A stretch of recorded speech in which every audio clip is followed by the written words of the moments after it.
मेरी voice proper clear आ रही है, ये वो कंफर्म कर दो। बताओ भाई। नितिन, लक्ष्मी, खुशबू, वॉइस प्रॉपर आ रही है मेरी?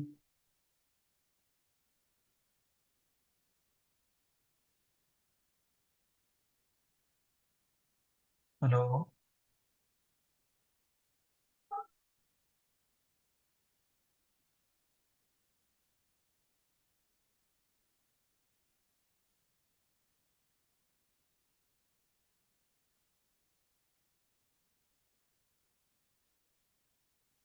चलो भाई स्टार्ट करते हैं ना।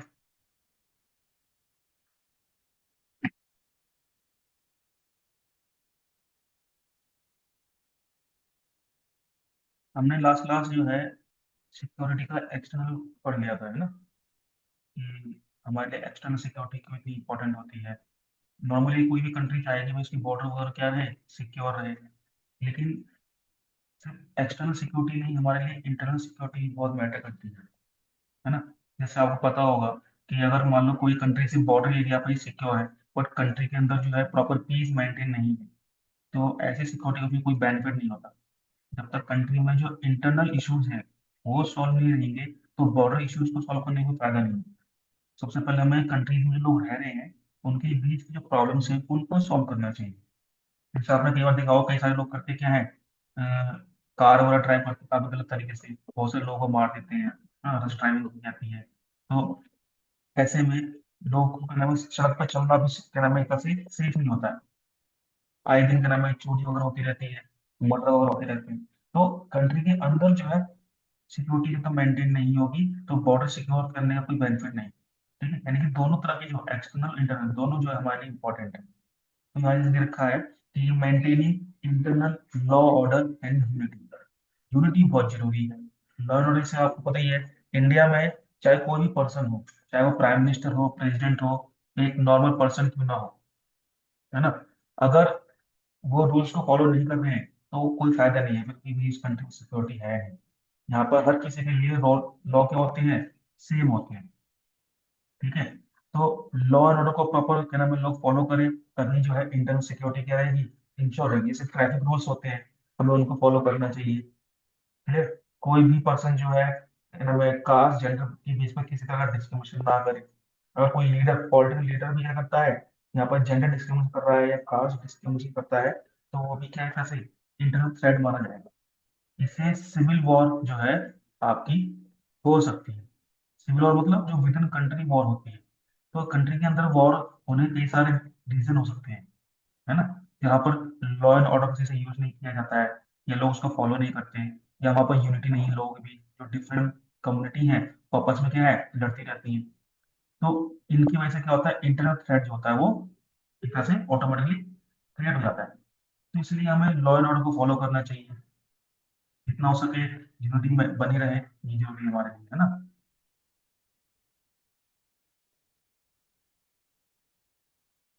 बच्चे काफी लेट आ रहे हैं, क्या बात है?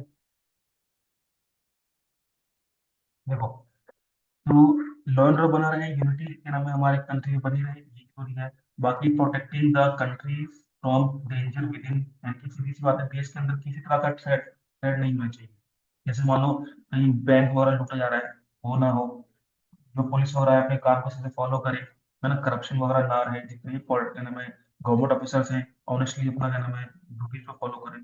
बट एक्चुअली में ऐसा होता नहीं है। कई बार जो बड़े बड़े ऑफिसर्स होते हैं वो भी अपनी ड्यूटीज को फॉलो नहीं करते। अभी क्या नाम मैंने एक वीडियो देखी, उसमें दिखाया कि एक वकील है, तो वो क्या कर रहा है, नो एंट्री में क्या कर रहा है, अपनी कार को लेके जा रहा है। तो जैसे कार नो एंट्री मारी थी ना, तो एक पुलिस वाले ने उसको रोका, तो उसको पता नहीं था कि उसके अंदर वकील बैठा हुआ है। जैसे वकील बाहर आया तो पुलिस वाले ने क्या किया, उसको क्या नाम है नो एंट्री में जाने की परमिशन दे दी। यानी कि जो बड़े बड़े जो ऑफिसर्स हैं वही लॉ को फॉलो नहीं कर रहे हैं। तो लॉ फॉलो करना बहुत जरूरी है, चाहे वो कोई भी पर्सन हो। और देश में लोग बीच क्या रहे, यूनिटी बनी रहे, वही बहुत जरूरी है। इसलिए हमें जो है thread with in the country इस पर ज्यादा फोकस करना चाहिए। जितना हो सके देश के अंदर जो हमें खतरे हैं उनको हम डील करें। ठीक है। अब खतरे कौन कौन सा सकते हैं, जैसे इंसर्जेंसी हो गया, है ना, कोई ऐसा स्टेट है जो गवर्नमेंट से खुश नहीं है, वहां पर क्या हो रहा है, लोग लॉ एंड ऑर्डर को फॉलो नहीं कर रहे। कुछ लोगों ने क्या किया, अपनी एक अलग से टेरर फैलाने के लिए क्या कर दिया, एक ग्रुप बना लिया, है ना। ये क्या होता है, मतलब स्टेट कंट्रोल के थ्रू या फंडिंग बाय स्टेट भी टेररिस्ट जो होती है वो इमर्ज होती रहती है ना। कई सारे लोग ऐसे भी हैं जो पर्टिकुलर एरिया को किसी कंट्री से अलग करने की डिमांड करते हैं। जैसे कश्मीर में कई सारे सेपरेटिस्ट थे जो कहते थे ना तो हम पाकिस्तान में जाएंगे ना ही इंडिया में जाएंगे, हम एक क्या नाम है, एक इंडिपेंडेंट कंट्री बनेंगे। तो जो सेपरेटिस्ट होते हैं ये देश के लिए क्या है, एक तरह से इंटरनल थ्रेट माने जाते हैं। जैसे पंजाब में जो क्या नाम है, खालिस्तानी है ना। तो जो खालिस्तानी है तो वो भी क्या एक तरह से सेपरेटिस्ट ही होते हैं, जो कहते हैं कि भाई हमें पंजाब जो है अलग देश बनाना है। वो पंजाब उस पंजाब की बात करते हैं जो इंडिया में है, जो पाकिस्तान वाला एरिया उसकी बात नहीं करते। वो सिर्फ कहते हैं कि हम अलग देश बनाना है। इसके अलावा कई बार जो क्या नाम है, हिंदू मुस्लिम के नाम पर जो दंगे होते हैं, वॉयलेंस होता है, ये भी क्या है एक तरह से एक थ्रेट क्रिएट करता है। जैसे दिल्ली में क्या नाम है, दंगे वगैरह हुए थे तो वो भी क्या होता है, कम्युनल वॉयलेंस था, है ना। और इसकी वजह से जो एक आम इंसान है वो अपने डेली लाइफ को क्या नाम है सही से ऑपरेट नहीं कर पाता है।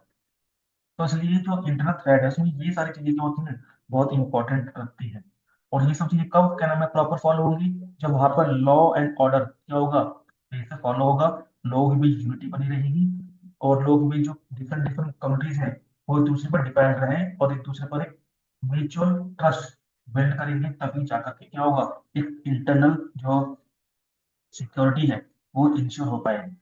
तो आई थिंक ये आपको समझ में आ गया होगा कि इंटरनल सिक्योरिटी क्या होती है। यहाँ पर लॉ एंड ऑर्डर को फॉलो किया जाता है, लोगों में यूनिटी बनी रहती है, प्लस हम इसमें मोस्टली क्या करते हैं, कंट्री के अंदर किसी तरह के थ्रेड को हम क्या नाम है बढ़ने नहीं देते। हम कोशिश करते हैं जितने भी इंटरनल थ्रेड है, जैसे टेररिज्म हो गया, सेपरेटिस्ट हो गए, कम्युनल वायलेंस हो गया, इंसर्जेंसी हो गया, इन सबको हमें क्या करना है, एक तरह से खत्म करना है।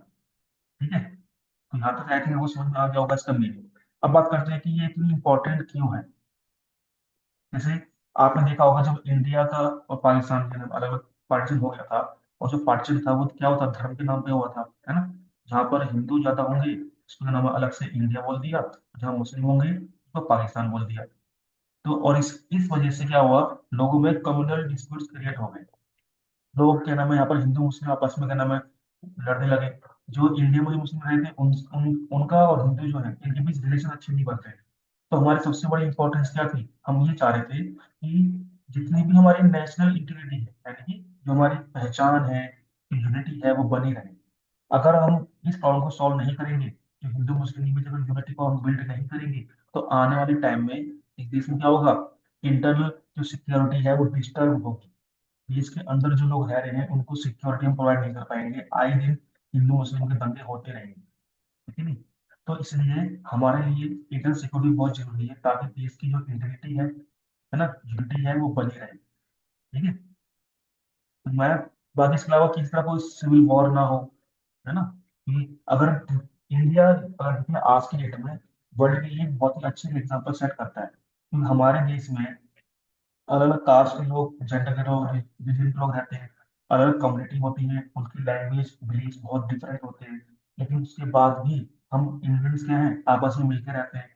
और यहाँ पर जो है इतनी क्या नाम है प्रॉब्लम नहीं होती। बस मोस्टली जो क्या नाम है कम्युनल डिस्प्यूट जो होते हैं वो पॉलिटिशियन की वजह से होते हैं। जो पॉलिटिशियन है यही क्या है एक तरह से कम्युनल डिस्प्यूट को प्रमोट करते हैं, लेकिन जो आम इंसान है वो कभी चाहेगा नहीं कि लड़ाई हो, है कि नहीं। तो इंडिया में जो डिफरेंट डिफरेंट कम्युनिटी है वो भी चाहती है कि हमारे बीच प्रॉब्लम जो है वो पीसफुली सेटल हो जाए, हम मिलजुल के रहें, और जितने भी फेस्टिवल हम क्या करें साथ में सेलिब्रेट करें। इसलिए इंडिया में आपको हर तरह के डिफरेंट फेस्टिवल देखने को मिलेंगे, ठीक है नहीं। इससे हमें पता चलता है कि हाँ इंडिया में किस तरह की यूनिटी आज की डेट में हम भी देखने को मिलती है, क्योंकि जब तक हम आपस में मिलकर रहेंगे तब तक कोई भी पॉलिटिशियन जो है हमें एक तरह से बांट नहीं सकता है। हमारे में यूनिटी होनी चाहिए। कोई भी अगर पॉलिटिकल लीडर क्या नाम है धर्म के नाम पर वोट मांगता है तो हमें उसको वोट नहीं करना चाहिए, लेकिन अनफॉर्चुनेटली बहुत से लोग ऐसे हैं सिर्फ उन्हीं वोट करते हैं जो उनके धर्म की बात करते हैं। तो वो तो क्या नाम है, उनका अपना पर्सनल जो है व्यू है, बट हमें एज ए इंडियन हमें अपने देश की यूनिटी और इंटीग्रिटी को क्या नाम है प्रायोरिटी देनी चाहिए। और इसका पॉसिबल होगा जब हमारी इंटरनल सिक्योरिटी इंश्योर रहेगी। ठीक है, इसके अलावा protect people's life, property and dignity, यानी कि हर इंसान की एक पहचान होती है, चाहे वो किसी भी धर्म का हो, जाति का हो, वो क्या नाम है बनी रहे। और उनकी जो प्रॉपर्टी है, जिस इंसान ने पूरी जीवन भर अपनी क्या नाम है मेहनत करके पैसा लगा के अपना घर बनाया, है ना, तो उसकी सिक्योरिटी बनी रहे, कोई क्या नाम है चोरी डकैती ना हो, है ना। तो ये सब क्या है, हमारी इंटरनल सिक्योरिटी में ही आता है। ये हमें दिखाता है कि हमारे लिए इंटरनल सिक्योरिटी क्यों इतनी जरूरी है। ठीक है, तो इसमें कितना ध्यान देना, जो नेशनल सॉरी क्या नाम है, जो आपका इंटरनल सिक्योरिटी है, टेरिटरी सिक्योरिटी, इसमें इंपॉर्टेंस हम सिर्फ बात करते हैं नेशनल लेवल की और यूनिटी, सिविल वॉर ना हो इसका हम ध्यान रखते हैं, लोगों की जो जिंदगी है ना, वो बनी रहे, मतलब सिक्योर रहे, प्रॉपर्टी वगैरह और उसकी पहचान है वो क्या नाम है इंश्योर रहे। ठीक है, तो बताया था, समझ में आ गया होगा। इसके अलावा ensuring stability and economic growth, जैसे हम देखते हैं ना, जैसे आज के भी देखा जाए, सब कह रहा है कि इंडिया जो है टॉप मतलब इकोनॉमिक ग्रोथ कंट्री में आ गया है, मतलब एक तरह से धीरे धीरे हम क्या नाम है जापान को भी पीछे छोड़ चुके हैं। बट एक टॉप में आना और उस रैंक को क्या नाम है बनाए रखना, दोनों में डिफरेंस होता है कि नहीं। जैसे मान लो एक बच्चा है, वो फर्स्ट क्लास में क्या वो फर्स्ट आ गया, लेकिन जैसे जैसे क्लास बढ़ती जा रही है वो क्या हो रहा है, उसकी रैंक कम होती जा रही है, यानी कि उसने स्टार्टिंग में तो मेहनत करी, लेकिन उस एफर्ट को कंसिस्टेंसी के साथ लेकर नहीं चला। इसलिए जब तक हमारी इंटरनल सिक्योरिटी इंश्योर रहेगी, तब तक हम जो है एक स्टेबल इकोनॉमी को लेके चल सकते हैं, और वो इकोनॉमिक ग्रोथ है वो कंटिन्यूसली क्या होगी, ग्रो करेगी। ठीक है, तो लगातार ग्रो करते रहना और उस पोस्ट पे बने रहना ये हमारे लिए जरूरी है। और ये कब पॉसिबल होगा, जब क्या नाम है हमारे देश में किसी तरह का टेररिज्म, सेपरेटिज्म या कम्युनल वायलेंस नहीं होगा। ठीक है, तो आई थिंक आपको समझ में आ गया होगा भाई कि इंटरनल सिक्योरिटी क्या होती है ना। बाकी इसका मेन कॉन्सेप्ट यही है कि पुलिस और पार्लियामेंट्री, यानी कि यहाँ पे क्या है मेनली जो पुलिस वगैरह है वो अपने ड्यूटीज को से फॉलो करे, और जो पार्लियामेंट्री यानी कि पार्लियामेंट वगैरह है वो लॉ ऐसे बनाए जिसमें हर एक डिफरेंट डिफरेंट कम्युनिटी को सेम और इक्वल प्रायोरिटी दी जाए, और ऐसी एजेंसी दी जाए जो देश के अंदर अगर कहीं पर वॉयलेंस होता है तो उससे पहले से ही उसको उस चीज की इंफॉर्मेशन हो, और हालत बिगड़ने से पहले ही क्या करें, उसको सॉल्व कर दे, है ना।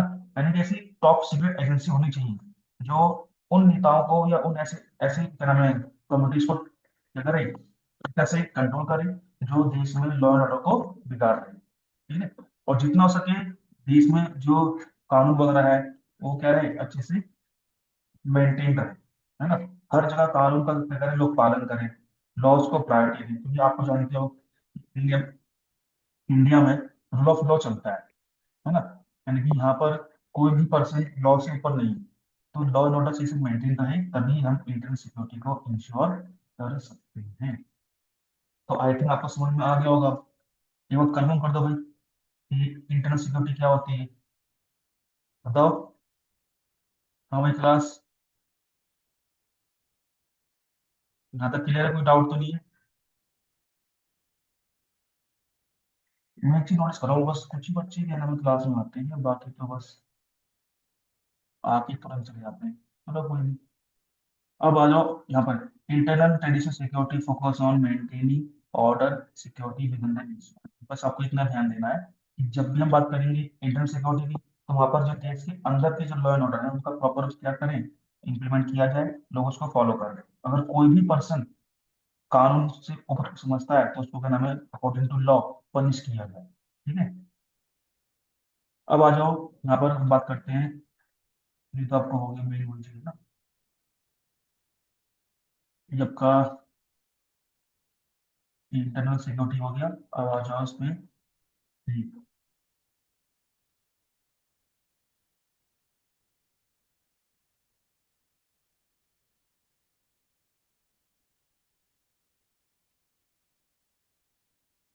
देखो, हम बात करते हैं ट्रेडिशनल सिक्योरिटी एंड कॉपरेशन। जो कॉपरेशन होना बहुत जरूरी है ना, किसी भी कंट्री में आप सिक्योरिटी तभी को पॉसिबल कर पाओगे जो उस देश में जो यानी में अलग अलग तरह की कम्युनिटीज हैं उनके बीच क्या हो कॉपरेशन बना रहे, है ना। तो ये तो बात होती है कि ना देश के अंदर की, यानी कि जो अलग धर्म के लोग हैं, कास्ट के लोग हैं, उनके बिलीफ अलग है, तो उनके बीच कॉपरेशन यानी कि म्यूचुअल रिलेशन क्या होनी चाहिए, स्टैब्लिश होनी चाहिए, तभी जो है देश का सिक्योरिटी रहेगी। लेकिन अगर बात करें ग्लोबल लेवल पर, यानी कि जो पूरी दुनिया है, दुनिया में जो लोग हैं यानी कि अलग अलग जो कंट्रीज हैं उनके बीच क्या है सिक्योरिटी इंश्योर है, वो तब पॉसिबल है जब हम क्या नाम है कोऑपरेटिव सोसाइटी को या कोऑपरेटिव ग्लोबल गवर्नमेंट को क्या करेंगे, क्रिएट करेंगे। यानी कि ऐसी एक ग्लोबल अथॉरिटी होनी चाहिए जो कंट्रीज के बीच क्या करे, एक म्यूचुअल रिलेशन को स्टैब्लिश करे।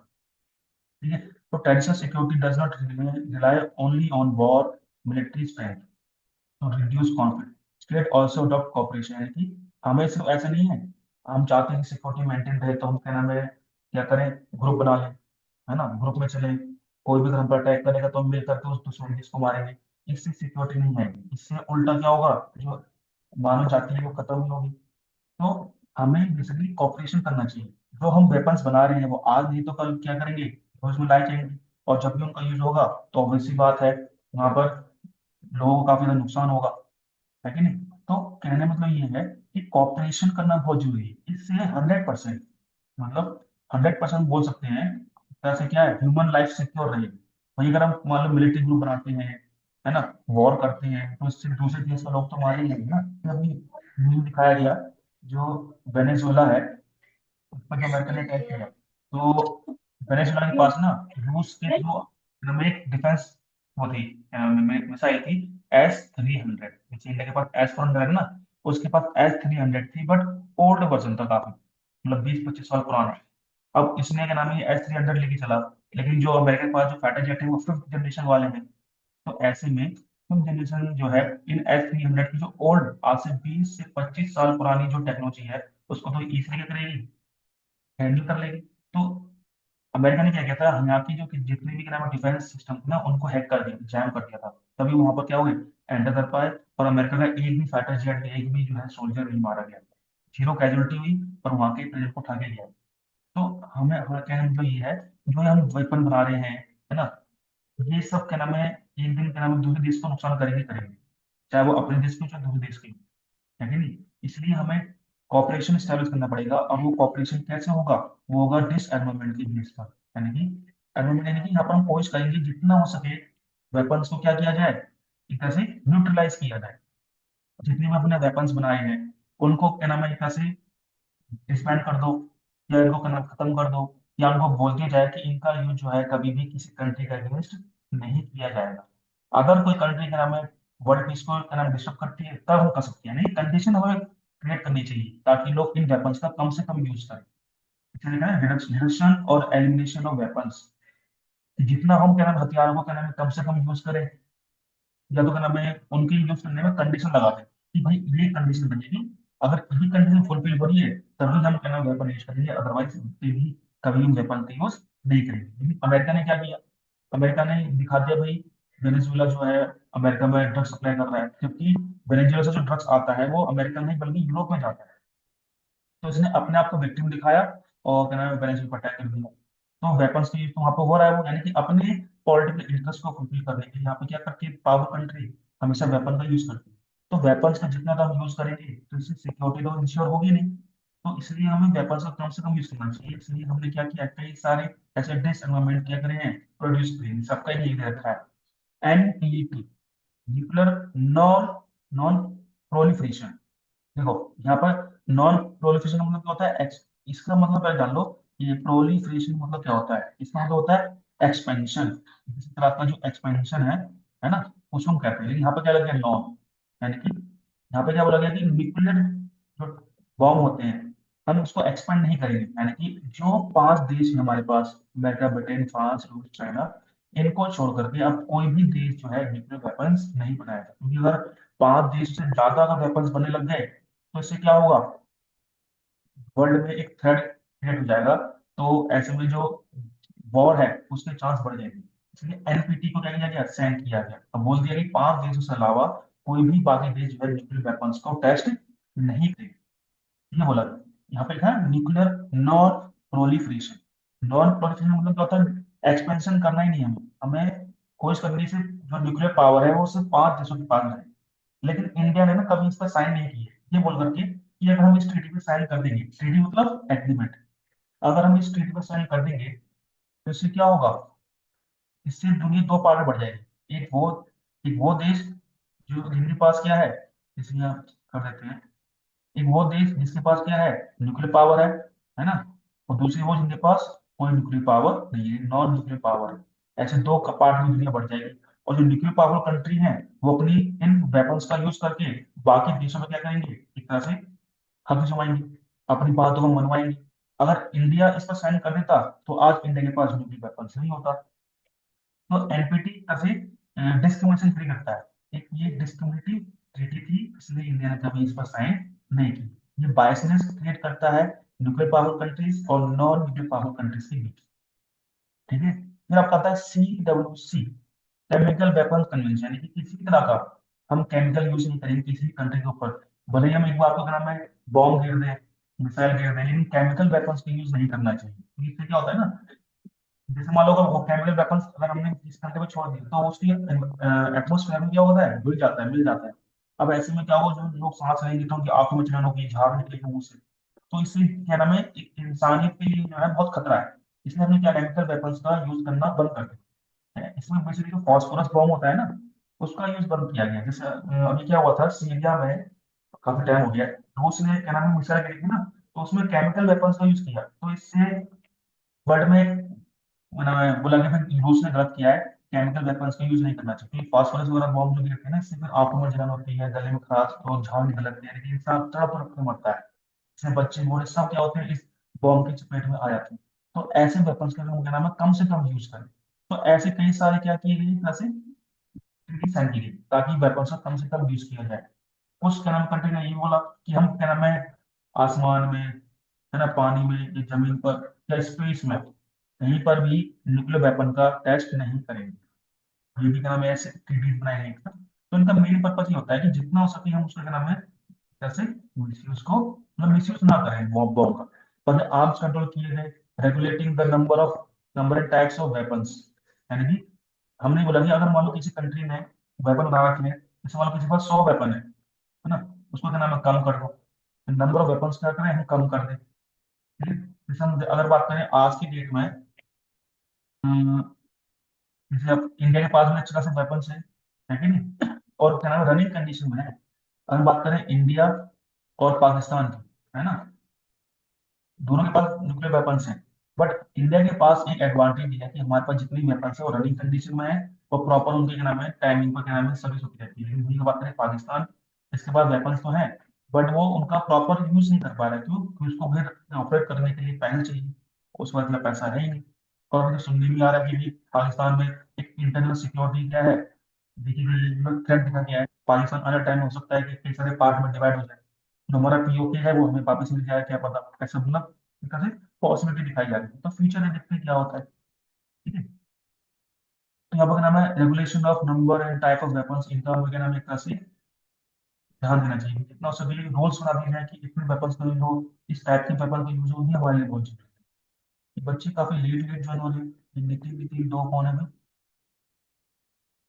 ठीक है, कॉन्फिडेंट बिल्डिंग मेजर्स, CBM, यानी step to build trust between state, यानी जितना हो सके हमें बताना चाहिए कि हमारे पास कितनी मिलिट्री पावर है, यानी कि हमारे पास कितने रनिंग मिसाइल्स हैं, कितने अदर हेलीकॉप्टर हैं, कितने अदर टैंक्स हैं हमारे पास, ये हमें पता होने चाहिए।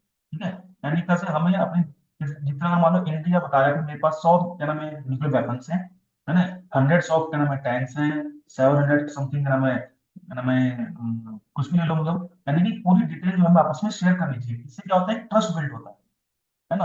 और कल को मान लो फिर इससे क्या होगा, कंट्रीज के बीच एक म्यूचुअल अंडरस्टैंडिंग क्या होगी, क्रिएट होगी। तो इन सब से ही हम कॉपरेशन जो है बिल्ड कर सकते हैं। लेकिन ये सिर्फ सुनने वाली बात है। जैसा यहाँ एक देखा है ज्वाइंट मिलिट्री एक्सरसाइज, कई सारे देश करते हैं कि हम मिल करके आपस में एक मिलिट्री एक्सरसाइज करते हैं। इससे क्या होता है हम एक दूसरी कंट्री की स्ट्रेंथ के बारे में जानते हैं। अगर मान लो हमारे पास कोई ऐसी टेक्नोलॉजी नहीं है जो अमेरिका के पास है, तो अमेरिका हमसे शेयर करेगा।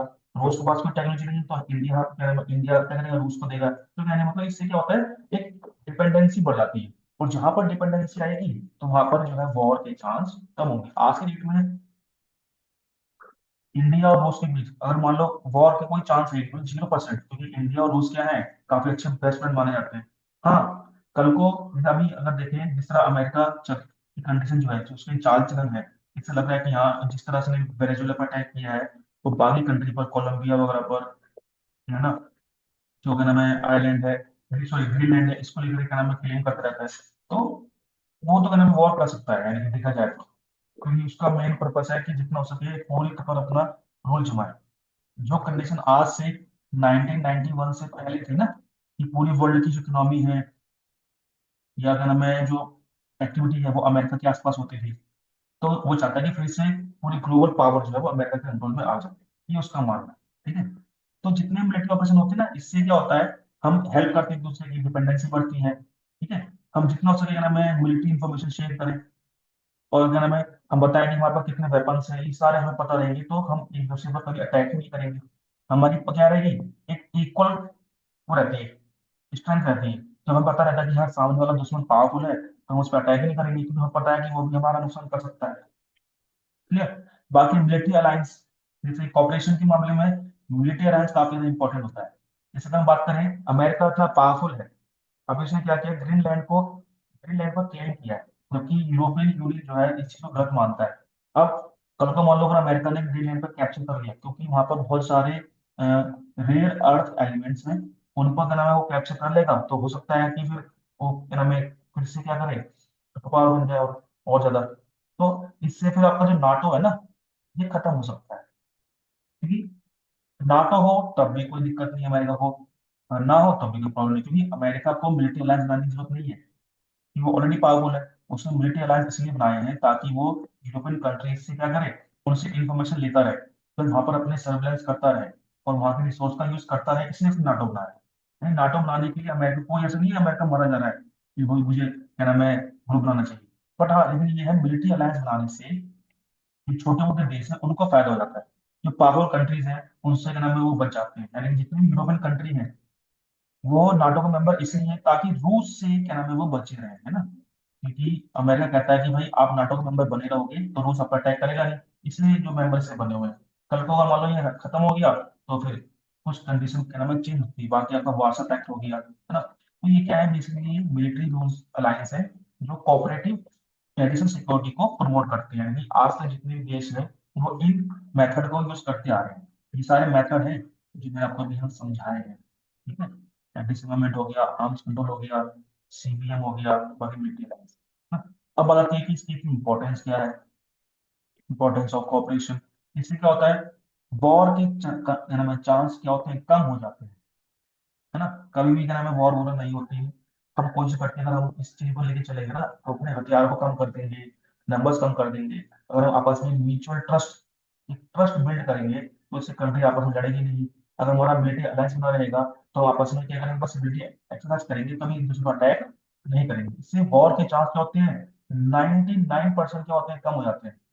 ठीक है। इसके अलावा इकोनॉमिक रिसोर्सेज, यानी कि हम इकोनॉमिक रिसोर्स को बचा भी सकते हैं, और उनका यूज वॉर में ना करके एजुकेशन वगैरह में, सिक्योरिटी में, है ना, डेवलपमेंट में यूज कर सकते हैं। रिसोर्स का मतलब यहाँ पर किसकी बात हो रही है, नेचुरल रिसोर्स और ह्यूमन रिसोर्स की। यानी कि जिस देश में अगर स्किल लेबर है, तो वो क्या होगा, करेंगे, ग्रो करेंगे। जैसे आज के में देखा जाए, भले ही जापान से हम आगे पहुंच गए हैं, लेकिन एक प्रॉपर एक डेवलप कंट्री के मामले में तो जापान ही क्या नाम है अच्छा माना जाएगा, क्योंकि वहां पर लोगों में सिविक सेंस होता है, वो अपनी कंट्री को लेकर के काफी ज्यादा क्या नाम है एक तरह से सिंसियर है, साफ सफाई को लेकर के काफी अच्छे हैं। इंडिया की तरह थोड़ी है कि हमारी कंट्री बता रहे। वो अच्छी बात है, हम क्या नाम जापान से आगे चल रहे हैं, हमें कुछ चीजें जापान से अभी सीखने की जरूरत है ना। वहाँ के जो पॉलिटिशियन है वो अच्छे से काम नहीं करते हैं, लेकिन हमारे यहाँ पॉलिटिशियन क्या नाम है सिर्फ इलेक्शन टाइम काम करते हैं। तो जो ट्रेडिशनल सिक्योरिटी है ना, ये बेसिकली क्या प्रमोट करता है, पीस को और स्टेबिलिटी को। यानी कि वहाँ पे गवर्नमेंट क्या होगी, स्टेबल रहेगी। जैसे अभी वेनेजुएला में गवर्नमेंट क्या है, अब जो अपोजिशन पार्टी है वो कंट्रोल करना चाहती है, लेकिन अमेरिका ने बोल दिया कि अब हम क्या नाम है वेनेजुएला को कंट्रोल करेंगे। इसका मतलब उसने इनडायरेक्टली बोल दिया है कि वहाँ के जो ऑयल रिजर्व है, सारे रिसोर्सेज है, वो क्या होंगे, अब अमेरिका करेगा, कंट्रोल करेगा। अब इससे अमेरिका को वैसे भी क्या चाहिए, क्या नाम है ऑयल चाहिए, और ऑयल तो क्या नाम है एक तरह से सुपर सुपर पावर का मेन सोर्स होता है, और अमेरिका आज भी सबसे ज्यादा कार्बन रिलीज करता है। तो इसलिए इसको क्या नाम है पेट्रोल चाहिए था, इसलिए उसने क्या नाम है वेनेजुएला पर अटैक किया है, जो एक्चुअल रीजन है। ठीक है। तो अब जरा ये बताओ बच्चों, एक बार करते हैं अटेंडेंस ले लेते हैं, और बच्चे थोड़े कम आए हैं, 10-12 तो आए थे, बीच में चले गए। यहाँ तक कोई डाउट किसी को बताओ। No sir. बस एक बच्चे ने बोला है, ईशा, कोई डाउट तो नहीं है, खुशबू, लक्ष्मी, नो सर। यशव, यहाँ तक समझ में आ गया। नो। Yes sir. नहीं आया, नो मतलब किस तरह का नो है, नहीं समझ में आया या नहीं, ये पूछा मैंने। आ गया सर। बाकी non traditional Nations of security, कुछ यहाँ पर आइडिया दे रखे हैं कि भाई किस तरीके से आप सिक्योरिटी को इश्यू कर सकते हो।